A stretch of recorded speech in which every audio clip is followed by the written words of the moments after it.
धेरै नेपालीलाई थाहा नै छैन, तर यी कानुन लागू भइसक्यो नि। ती के हुन हुनुहोस् जानु।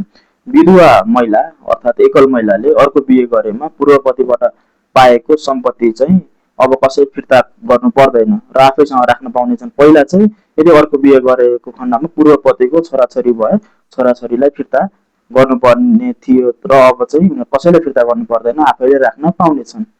60 वर्ष नागेका आमा बुवालाई छोराछोरीले हेरचाह नगरेमा कानुन बमोजिम दण्ड वा जरिवाना हुनेछ। फेसबुक, युट्युब, टिकटक, इन्स्टाग्राम मार्फत कसैले कसैको व्यक्तिगत चरित्र हत्या गरेमा 5 वर्षसम्म कैद वा 1 लाख रुपियाँसम्म जरिवाना वा दुवै सजाय हुनेछ। गर्भवती महिलालाई तलबसहित 98 दिन अनिवार्य रूपमा मातृत्व बिदा दिनुपर्ने छ। श्रमिकको न्यूनतम तलब 19,550 रहेको छ। अनुमति बिना कसैको फोटो खिचेमा त्यस्तो व्यक्तिलाई 1 वर्षसम्म कैद वा 10,000 रुपियाँसम्म जरिवाना वा दुवै सजाय हुनेछ। त्यसैगरी यदि कसैले सार्वजनिक स्थानमा यौनाङ्ग देखाएमा यस्तो कसुर गर्ने व्यक्तिलाई 6 महिनासम्म कैद वा 5,000 रुपियाँसम्म जरिवाना वा दुवै सजाय हुनेछ।